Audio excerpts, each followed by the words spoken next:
वैज्ञानिक होने की तरफ है, एक प्रक्रिया है जिसमें कि हम आगे, आज ही मैं अपने दोस्त अमित से बात कर रहा था प्रोग्राम के पहले कि आज के टेलीग्राफ में आप देखेंगे आज एडिटोरियल आया है जिसमें कि विदेशी एक विश्वविद्यालय के कुछ शोधकर्ताओं ने यह शोध कर पाया है कि ये जितनी दुर्गा, काली, आर्तेमिस और जितनी भी महिलाएं थी, देवियां जिनको हम बना के रख लिया हैं हम लोगों ने, वो सब थी। और ये मिथक है। मिथक यह नहीं है कि द्रौपदी मिथकीय चरित्र है। मिथक यह है कि द्रौपदी को, काली को, दुर्गा को हमारे पुरुषों ने मिथक बनाकर रख दिया। कि ये तो बच्चे पालने और चूल्हा चौकी घर का देखेंगी और मर्द बाहर में आखेट करेंगे और युद्ध करेंगे ताकि उनकी सुरक्षा का उपाय कर सके। जी नहीं, औरतों में जितनी सुरक्षा सारे देवता आपके मिथक में भी शायद है। सारे देवता जब कुछ न कर सके तो देवी तैयार किया कि जाके आप लड़ो असुर राक्षस से, उसका अंत करो वरना हम तो खत्म हो जाएंगे। कोई भी ऐसा संदर्भ हमारे इतिहास से मिथक में नहीं आता जहाँ किसी औरत के हाथ का और उसकी शक्ति और पराक्रम का सहारा हमने नहीं ले पाया। फिर ऐसी शक्ति को हम किस तरीके से मिथकीय मान लें, क्यों माने, वह सत्य क्यों नहीं है? आज मैं बहुत खुश हुआ वो रिसर्च देख के, उन्होंने कहा कि बाकी चीजें तो मिथक तो की प्रामाणिकता पर शक हो सकता है, इतिहास की प्रामाणिकता पर शक हो, संदेह हो सकता है, लेकिन जो बातें वैज्ञानिक तरीकों से उसकी वैज्ञानिकता सिद्ध करते हुए आगे आई हैं, उनको तो हम मिथक नहीं कह सकते। उन लोगों ने वही किया है। उन्होंने प्रमाण जुटाए हैं यह बताने को कि ऐसा कभी नहीं था कि मर्द केवल शक्तिशाली थे और औरतें बड़ी कमजोर थी, उनके और चूल्हा चौकी और इसके लिए पैदा और घर बार संभालने के लिए पैदा हुई थी। बहरहाल मैं अपनी पुस्तक पर आता हूँ और इससे जुड़ी हुई कुछ चीज़ें जो अभिजीत ने कही और मैं उसको आगे बढ़ाना चाहता हूँ। उसकी प्रक्रिया में आपने यदि जिन्होंने पढ़ा है उन्होंने देखा होगा कि पूर्ववाद में ही बहुत सारे मैंने जो शोध किए हैं उनका एक अंश, इनमें बहुत सारी का जिक्र मैंने किया भी नहीं है, जैसे नृसिंह प्रसाद भारती बंगाल में महाभारत पर बहुत अच्छे काम हुए। हमारी हिंदी पट्टी में उतना काम नहीं हुआ महाभारत। शायद कारण यह भी हो सकता है, मुझे लगा तो बुद्धदेव बासु को पढ़ते हुए मुझे लगा कि जितने तार्किक तरीके से वो लोग महाभारत के प्रसंगों से बातचीत करते हैं उतने तार्किक तरीके से शायद हम नहीं कर पाते अपने गंगा यमुना दोआब के इलाके में, क्योंकि ज़्यादा से ज़्यादा लोग महाभारत को धर्म ग्रंथ की तरह मान लेते हैं। और इसका मतलब ये होता है कि कई सारी चीज़ें विश्वास ही करना नहीं चाहते। युधिष्ठिर सत्यवादी थे, एक नंबर के झूठे थे युधिष्ठिर, उनसे बड़ा झूठा नहीं है। कृष्ण नीतिवादी थे, एक नंबर के अनीतिवादी थे। अगर महाभारत के परिप्रेक्ष्य को हम ले तो ये सत्य तो भी अर्ध सत्य शायद हो जाए, मैं झूठ नहीं प्रमाणित, उसी महाभारत को लेकर मैं झूठ प्रमाणित करूँ। और इसीलिए मैंने इसमें वासुदेव पोद्दार को कोट किया, झूठ बोला है। तो अपनी उनकी किताब है भारतीय सभ्यता का सांस्कृतिक फलक, राजस्थान संस्कृत विश्वविद्यालय प्रकाशन से 2008 में आया था। वासुदेव पोद्दार को से बहुत कम लोग जानते हैं साहित्यकार के रूप में। रामायण और महाभारत पर जो उनका काम है अद्भुत काम है, अद्भुत काम है। मुझे लगता है इतना बढ़िया काम बहुत कम हुआ है, शायद ही इतना बड़ा काम हो। उसमें लिखते हैं वो, ध्यान दीजिएगा, कौरवों और पांडवों की यह कथा एक श्रेष्ठ सभ्यता की मौत का इतिहास है। कौरवों और पांडवों की यह कथा एक श्रेष्ठ सभ्यता की मौत का इतिहास है। इसे व्यक्ति पर सीमित दुखांत न कहकर सांस्कृतिक दुखांत कहना अधिक समीचीन होगा।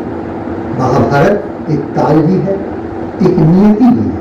कितनी अच्छी बात की उन्होंने, एक काल भी है, एक नियति भी है, एक युग का अंत है इसलिए काल है। इस अंत के मूल में मूल्यों का धारावाहिक स्खलन है इसलिए नियति है। एक ग्रंथि, मैं उसके बाद में लिखता हूँ कि एक ग्रंथिबद्ध अंधता से पीड़ित व्यष्टि के मोह में समष्टि का सर्वनाश महाभारत का कूट कथ्य है, जिसमें भविष्य के आचरण के विभिन्न विमर्श और तत्व दर्शन उपकथ्य की तरह समाहित होते हैं। आप महाभारत की जिस कथा में शुरू से आप करेंगे तो देखेंगे कितने कितने सत्य जो हमें बताए गए हैं वो बेकार है। जैसे सबसे पुराने भरतवंशी, भरत को ही 9 पुत्र थे 3 पत्नियों से, किसी को उन्होंने अपने उत्तराधिकारी के योग्य नहीं माना और उसके चक्कर में 3 पत्नियों ने अपने 9 पुत्रों की हत्या भी करवा दी। ये जाति को लीजिए, उसके पुत्र जो ये जाति थे, उनकी देवयानी शर्मिष्ठा दोनों से 5 पुत्र हुए। देवयानी से शुक्र की जो हमारे देवगुरु शुक्र की की बेटी थी देवयानी, उससे दो पुत्र थे उनके, और शर्मिष्ठा से 3 पुत्र थे। कुरु सबसे छोटा शर्मिष्ठा का पुत्र था द्रयु, अनुकुरु और उधर यदु और तुर्वसु। सब 5 को छोड़ के कुरु को उन्होंने क्यों किया? क्योंकि ययाति को शर्मिष्ठा देवयानी ने जाके अपने गुरु से कहा कि शर्मिष्ठा मुझे छुप के इसने उससे प्रेम किया, उससे बच्चे पैदा किए, तो आप पिता आप कुछ कीजिए। तो पिता ने कहा, पुत्री के प्रेम में उसे शाप दे डाला, कहा कि तुम अभी से ही अपने अस्थियों अपने शरीर से वृद्ध हो जाओगे। तो वृद्ध हो गए, लेकिन उनको यौवन चाहिए था, तो उन्होंने शुक्र से ही परमिशन लिया कि अगर हमें कोई यौवन देने को तैयार हो इतना तो आप मुझे परमिशन देंगे? तो हाँ ये परमिशन है, तुम्हें जाओ। गए, चारों पुत्रों से एक एक करके, सबसे बड़ा उससे छोटा सबसे परमिशन मांगा। तो किसी ने कहा तो पागल हो गए, सीधा लगेगा भाई, कोई बाप जाके बेटे से कहे मुझे युवा अपना यौवन दे दो, तो साधारण परिवार में तो बेटा क्या हो गया, नहीं कहे पागल हो गया तेरा बाप। लेकिन गुरु ने कहा कि कोई बात नहीं, पिता प्रेमी था, कहा पिता के लिए जो कुछ भी करने तो गुरु को उन्होंने कहा यही राजगद्दी का सही अधिकारी है। मैं ये बता रहा हूँ, देखिए उत्तराधिकार के लिए क्या क्या हुआ है। जिस महाभारत के को हम कोट करते हैं अपने धर्म के लिए कि धर्म के लिए लड़ाई नहीं, कोई धर्म के लिए लड़ाई नहीं, केवल जीत, युद्ध, और युद्ध केवल इसलिए कि मुझे जय चाहिए। इसीलिए तो शुरू में नाम भी उसका जय ही था, जय के नाम से ही तो किताब पहले लिखी गई थी, उसके बाद में उसको महाभारत के नाम से लोग हम लोगों ने जाना। जो आप ययाति, उसी के बाद आप शांतनु तक आ जाए। शांतनु जब होते हैं, शांतनु के साथ भी वही होता है, उनके साथ उनको ये समस्या घर में घुसती है। वो जाके सत्यवती से प्रेम करते हैं। सत्यवती के पिता जो हैं वो कहते हैं कि नहीं, आप यदि मुझे इसका ही मेरी बेटी का पुत्र ही राजा होगा तो वो उत्तराधिकारी होना चाहिए, और उसको कर नहीं पाते शांतनु। लेकिन प्रेम में इतने पगे हैं कि वो बीमार होने लगते हैं, तो पुत्र जो है अच्छे पुत्र के रूप में देवव्रत, जिसे भीष्म के नाम से हम जानते हैं, कहते ठीक है पिता के लिए मैं भी त्याग करता। एक्चुअली वास्तव में जो युद्ध कौरव और पांडवों के बीच हुआ, जिस राज्य और जिस अधिकार के लिए, उस राज्य के अधिकारी भीष्म थे। भीष्म यदि नहीं मानते और नहीं करते, अगर उन्होंने अपना अधिकार जताया होता तो ये तो होता ही नहीं तो। लेकिन ये सब हुआ। बहरहाल मैं यह पृष्ठभूमि इसलिए आपको बता रहा था कि महाभारत की जितनी आप कर्ण कहेंगे, कर्ण सूत पुत्र था, उसे बदनाम किया, वैसा बेइज्जत किया, काहे का सूत पुत्र? अधिरथ को आप सूत सारथी था, अधिरथ का पता, अधिरथ का एक पूरा राज्य था, के राज्य के राजा थे वो कर्ण। ये सब कोई गरीब नहीं थे, कोई ऐसा उपेक्षित नहीं था जिसे हम यह अधिकार दे दे कि उस अधिकार से वो द्रौपदी को गणिका कह दे, अमूल को मार दे। और युद्ध में तो जो हुआ उसका नहीं पूछिए, किसने क्या नहीं किया, भागते हुए सारे नियम जो 16-18 नियम आपके सब दिए गए हैं महाभारत में लिखित हैं बकायदा। आगे बढ़ो पर्व में, किस पर्व में हम कि पूरे लिखित हैं, 16-18 नियम है। और नियम तो नए नहीं हो, पुराने हैं, रामायण के समय में थे। उसी नियम के भंग में किष्किंधा कांड में वाल्मीकि प्रश्न करते हैं उसको, बाली को जो मार दिया है राम ने, कि ये ठीक नहीं है, नीतिगत बात नहीं है। लेकिन वो तो एक घटना थी। महाभारत में तो शुरू से लेकर अंत तक हजारों घटनाएं हैं, और कोई किसी ने किसी नीति का पालन नहीं किया, पूरी अनिति। इसीलिए कहते हैं कि महाभारत, मेरे हिसाब से महाभारत सचमुच में आदमियों की कथा है। आदमी ही ऐसा कर सकते हैं, मनुष्य ही ऐसा कर सकता है। ऊपर से ऊपर के स्तर तक उसकी प्रज्ञा लेकर उसको जा सकती है, और नीचे से नीचे स्तर तक के रसातल में भी, तलातल में भी हो जा सकता है। मेरी द्रौपदी चूंकि फलक्रम की तरह, एक धुरी की तरह काम करती है पूरे महाभारत में। अगर कहीं पर, इसे मैंने लिखा भी है कि उसको कायिक ऊर्जा की संरचना का आधार मानते हैं कई बार लोग अपनी समीक्षा या अपने ज्ञान जब उसकी प्रतिपूर्ण करते हैं, तो वहाँ पर भी द्रौपदी को इसलिए हम कायिक ऊर्जा के रूप में माना जाता है क्योंकि वो एक धुरी बन जाती है। अंततः महाभारत के सारी घटनाएं उसके इर्द गिर्द घूमती है या उससे जुड़कर अतीत की बातों को लेकर सामने आती है। संभावनार्थक सब्जेक्टिव, हम सब्जेक्टिव कहते हैं इसका लिखने का तरीका वेदव्यास का, जहाँ की एक घटना को कहते कहते उसी घटना के अंदर उस पात्रों के द्वारा एक दूसरी संभावना को भी गढ़ा जाता है। ऐसा भी हो सकता था लेकिन ऐसा हुआ नहीं। अब ये हो रहा है और इसका परिणाम अब यह होगा। आप देखें महाभारत में अंतर्दृष्टि कितने लोगों को थी? एक संजय, कृष्ण को तो थी, देवता थे। कुछ समय के लिए युधिष्ठिर को भी थी अंतर्दृष्टि। जब कृष्ण को थी, युधिष्ठिर को थी, संजय को, इतने लोगों को अंतर्दृष्टि को पता नहीं था क्या होने वाला है। फिर क्यों होने दिया? हो ही रहा था सब कुछ। इसी पृष्ठभूमि को लेकर मैं द्रौपदी को खड़ा करता हूँ। द्रौपदी को क्या क्या सहना पड़ता है और द्रौपदी के साथ साथ जो समाज जुड़ा हुआ है उसको क्या क्या सहना पड़ता है। इसलिए मेरे इस पुस्तक का पूरा रचना का कहिए कि जो कुछ भी मैं कहना चाहता था, ये महाभारत की कथा नहीं है। ये मैं द्रौपदी के प्रतिनिधि के रूप में द्रौपदी को रख के ये आज की नारियों को या हमारे मनुष्य का जो समाज है, समाज में हमारे नारियों की जो स्थिति है और समाज किस तरह से नारियों से संवाद करता है, उस संवाद की बात निकल कर आई है महाभारत के परिप्रेक्ष्य में। इसीलिए उसकी शुरुआत ही केवल मैं नारी को द्रौपदी का चरित्र करता हूँ कि वो कैसी थी, बस इतना ही बताता हूँ, कैसे वह आई, ताकि जो पहली बार पढ़ रहे उनको पता चल जाए कि द्रौपदी का उदय कैसे होता था। वो भी तो एक द्वेष और कलह द्वेष के परिणाम से ही आई थी। क्या जरूरत थी द्रौपदी को लाने की? तो द्रौपदी यदि अपमानित न होते तो यज्ञ न करते, पुत्र न चाहते, धृष्टद्युम्न न होता तो द्रौपदी न होती, वो शिखंडी से काम चला लेते, लेकिन शिखंडी को उनको भरोसा न था।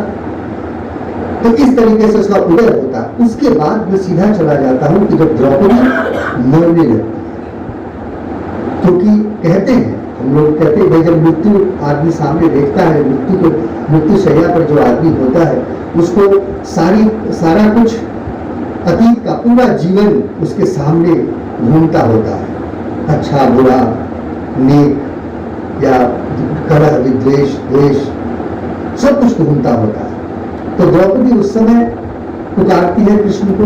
उस समय मैंने यह भी कहा मूर्छा की स्थिति में है, मूर्छा की स्थिति में यह भी दावा करता कि कृष्ण वहां आ गए होंगे, लेकिन वो कल्पना करती है कृष्ण आ गए और कृष्ण से वो संवाद करती है।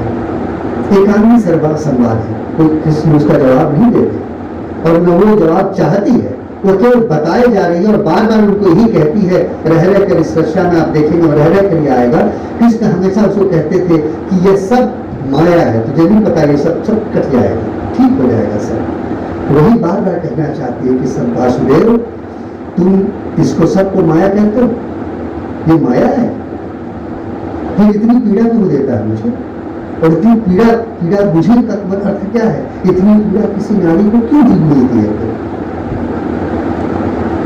एक अंश का पाठ मैं इसमें से करते हुए आपको बताना चाहता हूँ कि और क्या क्या कितनी चीज़ों को मैं कोशिश किया है मैंने गाने का, जो अभिजीत कह रहे थे कि जैसे मैंने हिडिंबा के चरित्र का या जनजातियों के बारे में बात की है।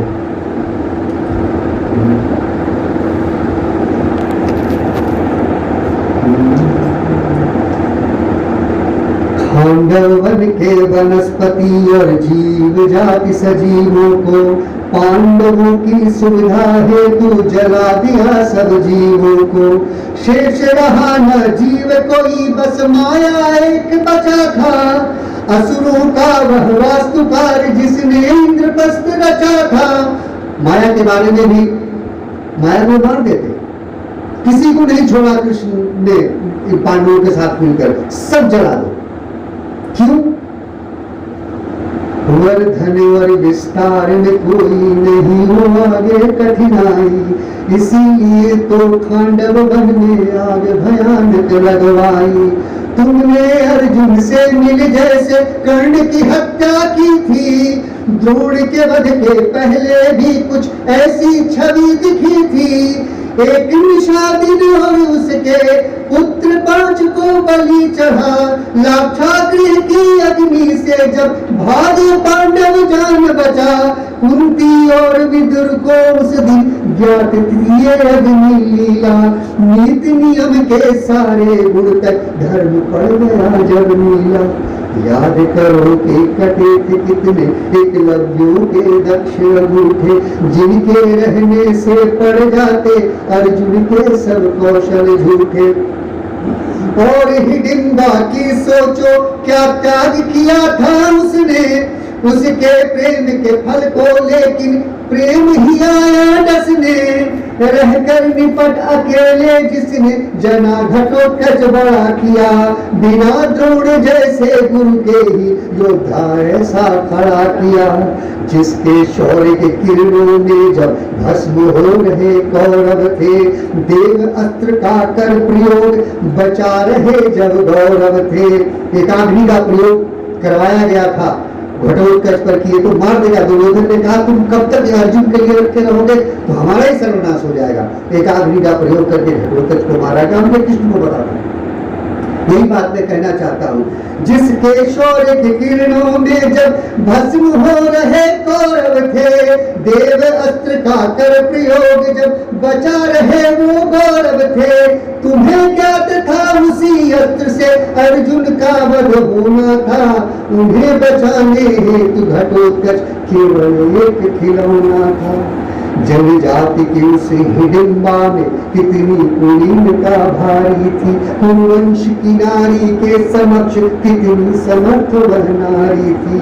धर्म के नाम पर जो अधर्म का रूप है देखा मैंने, सच कहती हूँ नहीं सुना होता पहले इस जग में। तभी तो सद्बुद्धि वाले रहे मनीषी चुप बैठे, हावी थे जब सभी अधर्मी राजधर्म की हाथों में थे।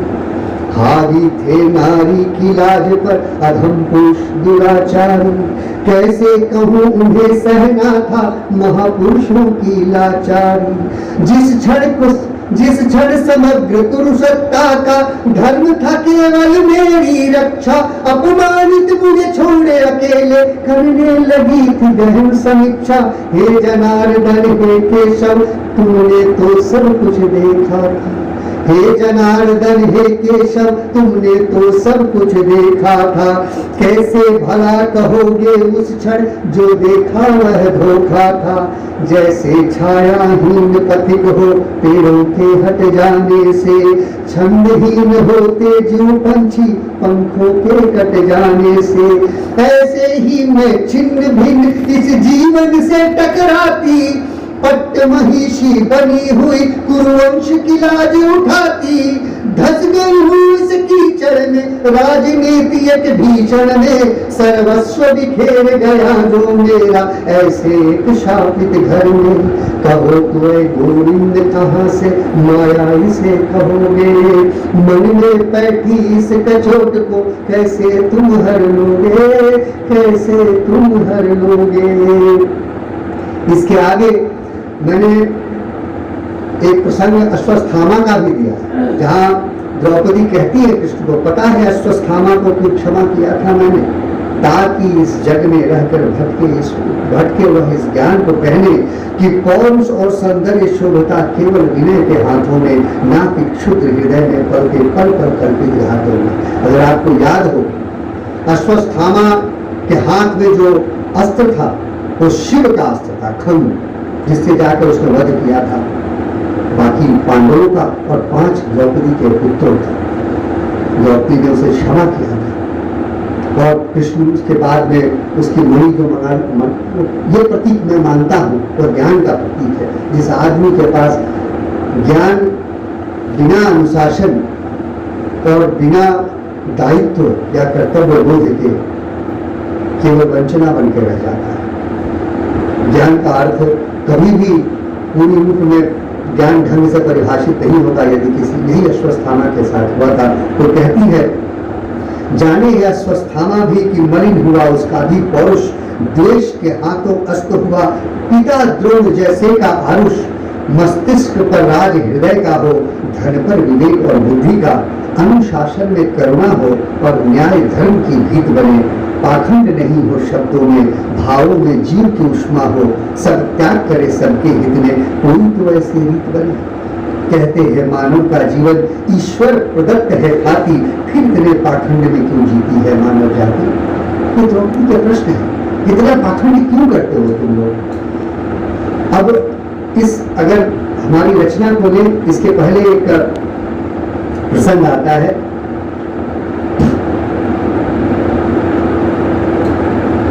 जब वो कहती है कि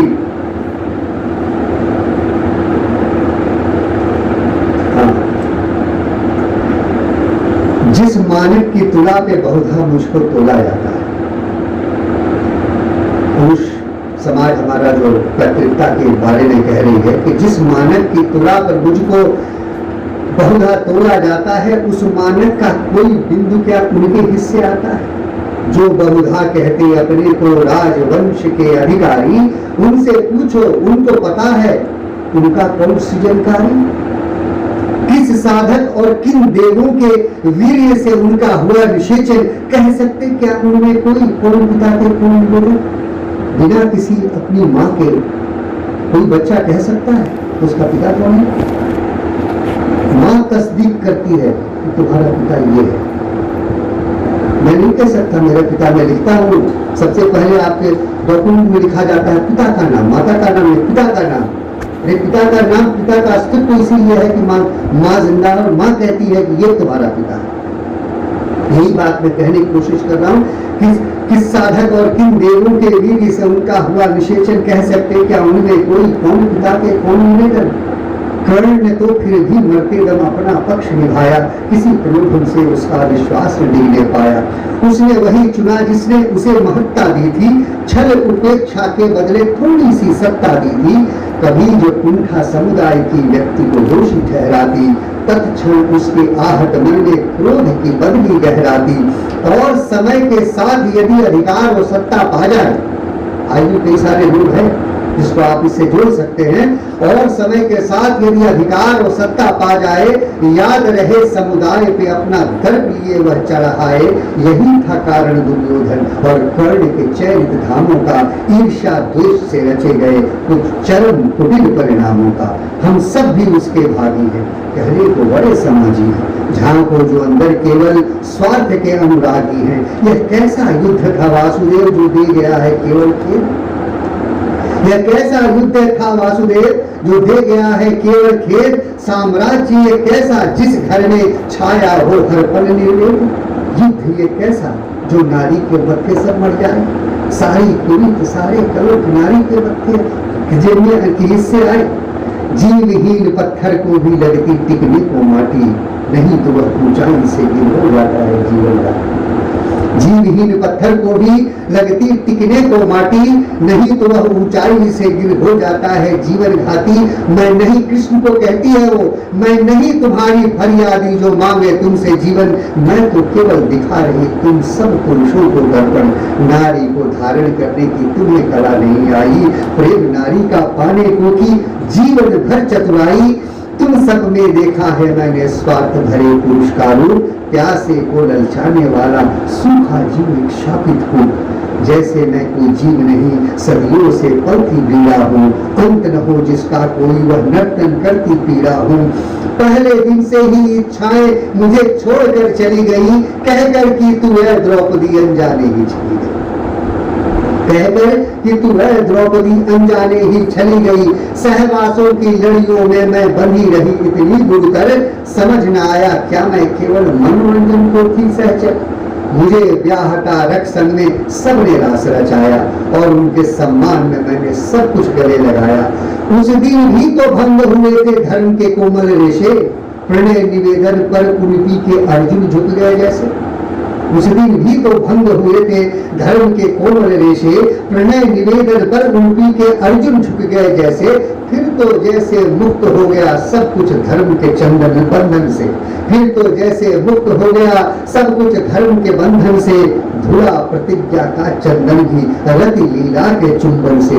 चित्रांगदा और सुभद्रा सबको वर्ण किया उसने, राह ताकती नहीं द्रौपदी भरी प्रेम अपने मन में।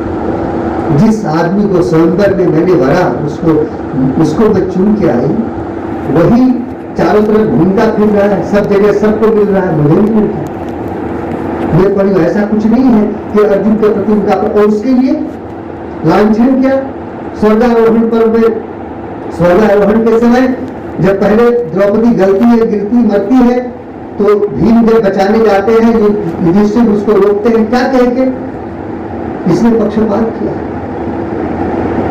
बताइए, सबसे बड़ा पति जिसका पहला अधिकार लिया, उसकी पूरी देह उसकी काया पर, उसके अस्तित्व पर, वो कहता है इसके पक्षपात किया। अर्जुन को ज्यादा प्रेम करती थी, इसलिए पहले गलती हुई। इसे आप किस तरह की वंचना और लांछना की परिधि में रखना चाहेंगे?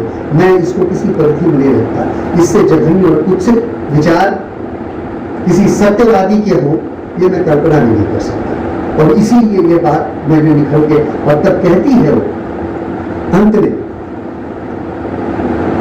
दुशासन हो या जयद्रथ हो या हो महाधन की चक, सब में थी बस एक ही लिप्सा, नारी यम महारोचक। सबको, द्रौपदी को आप देखें, वेद व्यास ने वर्णन द्रौपदी का ऐसा किया है महाभारत में कि देख के लगता है कि ये वेद व्यास द्रौपदी का होकर वेद व्यास ही सिलेक्शन में लगे हुए हैं। लिटरली सेड्यूसिंग पर्सनालिटी बनाते हैं वेद व्यास हर जगह, चाहे उसकी मुस्कान हो, उस पर काफी रिसर्च हुए हैं। और अगर फिर से मैं कहना चाहूंगा, बंगाल भूषण प्रसाद गांधी ने अपनी किताब में लिखा है कि उसकी वो मुस्कान, कैसे वो मुस्कुराती थी, कैसे उसका शरीर प्रदर्शन करती थी, कैसे वो आंखें चलाती थी, इस सब का वर्णन आप एक एक श्लोक में देखिए किया गया है। और इस तरीके से किया गया है जैसे कि वही दोष है। भाई हमारे कहते हैं ना, और ऐसे आंख चलाएगी तो मर्द न बिगड़ेंगे, छोटे कपड़े पहनेंगे तो मर्द न देखेंगे, हैं? चाहे वो मृणाल पांडे ने अपने इंटरव्यू में बड़ी अच्छी बात कही थी कि मर्द चाहे और नंगे होकर सड़कों पर कलों पर स्नान करते रहे, ऊपर तो औरतें जाकर टूट नहीं पड़ती। लेकिन हमें अगर थोड़ा सा इधर उधर हो तो सबको लगता है जैसे पता नहीं कितना ज्यादा कामुकता जग जाती है। उसी चीज को लेकर मैं यहाँ पर आया हूँ। और मैंने कहा भी है कि नारी की अतिक्रांत देह से पौरुष जिनका बढ़ता है, ऐसे पुरुषों का समाज ही पैतृकता को करता है। कोई असाधु मैं ही, क्योंकि मैंने इनको रोका था। द्विचारी नीति वालों को प्रथम किसी ने टोका था। लावण्य बना अपराध मेरा और बुद्धि वैर का कारण, मेरे मान भंग को उद्धत असुर बुद्धि के चारण। एकत्र हुए बहुरूपों में और किए बहुत संयोजन, लेकिन कभी नहीं समझेंगे विधि का विषम आयोजन। ना मैं वणिक न क्षत्रिय हूँ, ना ब्राह्मण की बेटी, ना ही किसी शूद्र के घर की जले भाग्य की रोटी। जन्म हुआ मेरा अग्नि से जिसकी कोई न जाती, जैसे जंगल की हरितों की होती नहीं प्रजाति। उसने साफ कह देती है कि मैं तो मेरी तो कोई जाति नहीं है, तुम क्षत्रिय हो गए, तुम ब्राह्मण हो गए, मैं तो अग्निकुल की हूँ, यज्ञ सेवी हूँ। मुझे मेरा तो काम है, जिसको भी जहाँ जाऊंगी क्षय करूंगी, जला के राख कर दूंगी ताकि कुछ नया निर्माण। यह भी प्रतीक के रूप में माना जाए तो आपको समझ में आएगा कि कैसे ये जब तक एक चीज, एक वस्तु या एक तंत्र जब तक उसका पूरा का पूरा निर्माण तभी संभव है तो उसका पूरा का पूरा पहले ध्वंस हो। और वो ध्वंस, अग्नि से ज्यादा ध्वंस और कौन कर पाता है बताइए? उससे ज्यादा तो नहीं। एक छोटा सा प्रसंग मैं आप लोग को और बताना चाहूंगा, जहाँ की वह कहती है कि अब तो मैं मरने वाली हूँ, अब मेरे पास कुछ बचा नहीं है, और तुमको गले लगा लूँ, तुमसे मैंने इतना प्रेम किया है कि तुम्हें तो मैं कुछ कह नहीं सकती। ऐसे तुम भी वैसे ही हो जैसे ये लोग बाकी के लोग हैं, लेकिन मैं कुछ तो कह नहीं सकती तुमको बहुत सारा, तुमसे बहुत स्नेह है मेरा, लेकिन मैं जाते जाते कुछ बात कहना चाहती हूँ, मैं कर देता।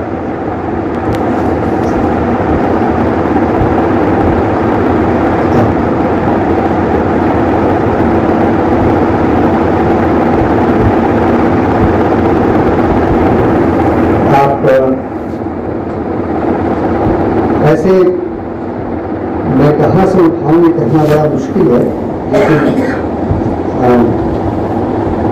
मैं विशेष रूप से उस संदर्भ को कहना आपके सामने बताना चाहूँगा जहाँ पर कि वो मरने लगती है, जब फाइनली कहती है कि अब मेरे लिए संभव नहीं है, मैं तो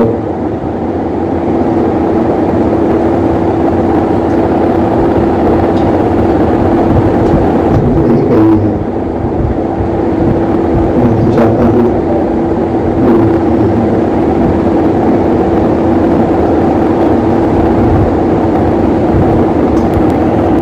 कहती हूँ कि हे केशव ज्योति नैनों की अब धीमी पड़ती है जाती, आओ तुम्हें गले लगा दूं जाने से पहले के साथी। लेकिन सोचो संततियां, ये आज की बात है, ये तब के परिप्रेक्ष्य में कह रहा हूं, लेकिन आज की भी बात है, हम सबको यह प्रश्न करना होगा अपने आप से कि लेकिन सोचो संततियां क्या हमसे वो सीखेंगी, अनुगामी व हम सब की अन्याय के स्वर ही चीखेंगी।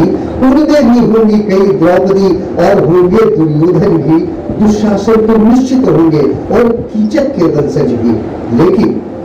लेकिन नहीं हो अर्जुन कोई ऐसा क्या हो सकता है, संबंधों के असमंजस में निष्क्रिय जो रह सकता है। लेकिन नहीं हो अर्जुन कोई ऐसा क्या हो सकता है, संबंधों के असमंजस में निष्क्रिय जो रह सकता है। धर्मराज कहलाकर भी जो धर्म के पथ से हट जाए, स्वार्थ के हित में संघ कामुक हो बहुधा जो बट जाए। आधार बना जिस जाति को सबने मिलजुल रचा था, उस कुलवंश में ही कोई क्षत्रिय कहाँ बचा। भीष्म को छोड़ सभी तो थे मिश्रित रक्त के बने हुए, क्षत्रिय उनमें कोई नहीं थे सब योग के जने हुए। जो पुत्रों की बलि चढ़ाकर राज्य की गद्दी अपनाते और बड़े सम्मान से जिनके नाम यहाँ गिने जाते, शापित है वो पिता सभी शोभित से हाथ सना जिनका, शापित है वो माता भी जो कहकर हाथ चले उनका। लेकिन ऐसे संबंधों की ही है जग में उर्वरता, कांटों के बनने जैसे हो बचे कोमल कोमल एकलता, कांटों के बनने जैसे बची न कोमल एकलता। ऐसे ही संबंधों को मैं अब तक गहती आई थी, चीर हरण अपना करवाकर उनकी लाज बचाई थी। आप सोच लीजिए, ये लोग वो लोग हैं जिसकी एक एक की लाज उसने बचाई है। कितनी इस द्रौपदी को, इसका वर्णन भी मैंने किया है पूर्ववाक में, इस द्रौपदी के बारे में सोचिए, उस नारी के बारे में जिसे धृतराष्ट्र जब कहते हैं कि सब ठीक हो, तुम्हारे साथ अच्छा नहीं हुआ, बहुत बुरा हुआ, बहू तुम बताओ, तुम्हें मैं वर देना चाहता हूँ, तुम बताओ तुम्हें क्या चाहिए। उस दारुण अवस्था में भी उसका दिमाग कितनी क्षिप्र बुद्धि थी। केवल उसका क्या था, उसको बड़ी बुद्धि लगाकर सबसे पहला वरदान क्या मांगा, युधिष्ठिर को बलि कर दीजिए मेरे पति को। युधिष्ठिर के बलि होते ही उनकी पत्नी होने के नाते द्रौपदी खुद भी बलि हो गई। मतलब उसको अपने लिए वरदान नहीं मांगे, उसने युधिष्ठिर के लिए मांगा और दूसरा वर मांगा कि हमारे बाकी चारे पतियों को उनके अस्त्र शस्त्र समेत उनको छोड़ दीजिए। जब धृतराष्ट्र कहते हैं और वर मारो, तो कहती नहीं, मैं क्षत्रिय की पत्नी और धर्म केवल 2 ही वर मांगने की इजाजत मुझे देता है। तो ब्राह्मण नहीं मुझे 100 वर मांग सकती, क्षत्रिय 3 वर मांग सकता है, उसकी पत्नी होने के नाते मैं केवल 2 ही वर मांग सकती, इसलिए मैं 2 ही वर मांगूंगी। मैं अतिक्रमण नहीं करूंगी, आपने अतिक्रमण किया होगा।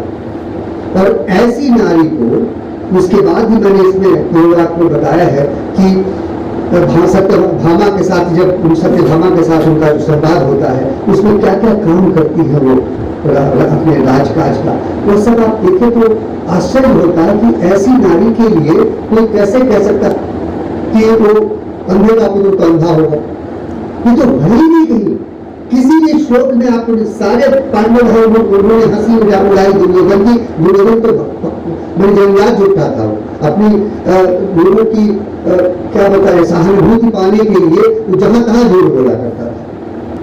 तो वहां पर द्रौपदी है ही नहीं, लेकिन उस पर आज तक आप साधारण क्या बोलेंगे, और तो क्या करेंगे, कोई भी आदमी बोलेगा क्या करेंगे, और दुर्योधन उसको इस तरह सोचिए अपने घर महल में बुलाकर और उसका माथा उड़ाया, उसका मजाक उड़ाया, रक्त से वो इतना विभत्स वर्णन है, आसुरी वर्णन है, मैं जिसको कहूँगा मैं, कि दुर्योधन के भीम खून पी रहे हैं और वो छाती फाड़ के उसमें, जिसको रामधारी सिंह दिनकर ने लिखा है ना कि वो आदिनी के गर्भ लोग हुए चुपड़ कर चुकी जब रक्त मेरी केश की, केश जो तेरा विरस से थे, ऐसा कुछ नहीं हुआ, कहीं ऐसा प्रमाण नहीं है। मैंने इसके लिए Bhabha Bhandarkar oriental research institute का जो क्रिटिकल एडिशन है महाभारत का, जो 1659 महाभारतों की जो वर्जन है उनको लेकर बनाया गया, उसमें तमाम इंटरप्रिटेशंस को उन्होंने हटा दिए हैं, उससे लेकर और सिंपल हमारी जो गीता प्रेस से आती है महाभारत, कहीं भी इन चीजों का जिक्र नहीं है। लेकिन जिसे रामधारी सिंह दिनकर जैसे शोध सिद्ध इतिहासकार भी थे, उन्होंने भी उस प्रकरण, उस संदर्भ को लेकर अपने छंद रचे और उसको रखा है। क्या होता है, मैं एक बात निश्चित रूप से बताना चाहूंगा, उसके बाद धन्यवाद करूंगा आप लोगों को समय देने के लिए। हम कवि, साहित्यकार, चिंतक, दार्शनिक, दर्शक और अध्यापक, माता पिता तो हैं ही, लेकिन उससे बड़े ये जो एक परिधि बनती है हमारी, उसमें अध्यापक की, चिंतकों की, दार्शनिकों की, कवि साहित्यकारों की, हम जो बातें कहते हैं या लिखते हैं या गाते हैं, उसको साधारण जनगण जो है उसको सत्य की तरह स्वीकार करता है। हमें ऐसा कुछ नहीं लिखना चाहिए, हमें कुछ ऐसा नहीं कहना चाहिए, या जैसे भी जितनी भी नई भावना उमड़ती हो, उमगती हो किसी चीज को लिखने के लिए, लिखने के पहले हमें निश्चित रूप से जान लेना चाहिए और आजमा लेना चाहिए कि जो मैं लिख रहा हूँ ये ठीक है या नहीं है। कई बार सत्य भी अगर ठीक भी है और वो समाज पर बहुत ही खराब प्रभाव डालने वाला है, तो मुझे लगता है उसे छुपा जाना ही चाहिए, बेहतर है, और उसको ना कहना ही बेहतर है। क्योंकि आप आज के तारीख में पत्रकारों की अवस्था हुई है कि पत्रकारों को कोई वो सम्मान नहीं मिलता। एक समय था जब हम लोग के मोहल्ले में कोई किसी फंक्शन में पत्रकार आते थे तो लोग बड़ा स्वागत करते थे, और बातों को, उनकी बात कही गई बातों पर बाद में जो चर्चा होती थी उसमें कभी किसी ने विरोध कर दिया, अरे नहीं उनके बोलने से हम मान लेंगे, तो लोग कहते थे तुम कौन हो, तो पत्रकार हो। उन्होंने सही कहा। ये धारणा जब जनगण में हो, राजनेता अपना स्थान खो बैठे हैं, लेकिन पत्रकार भी धीरे धीरे खोते जा रहे हैं, लेकिन कवि साहित्यकार लोगों में अभी भी थोड़ी सी मुझे लगता है, थोड़ी सी इतनी उनका क्रेडिबिलिटी जो कहते हैं बची हुई है। मुझे लगता है उसका वहन हम लोगों को करना चाहिए, और वो कर्तव्यबोध और प्रतिबद्धता हमें रहना चाहिए कि हम ऐसी बातें न कहें जिसका गलत असर हमारे समाज पर, जनमानस पर पड़ता हो। धन्यवाद मुझे सुनने के लिए।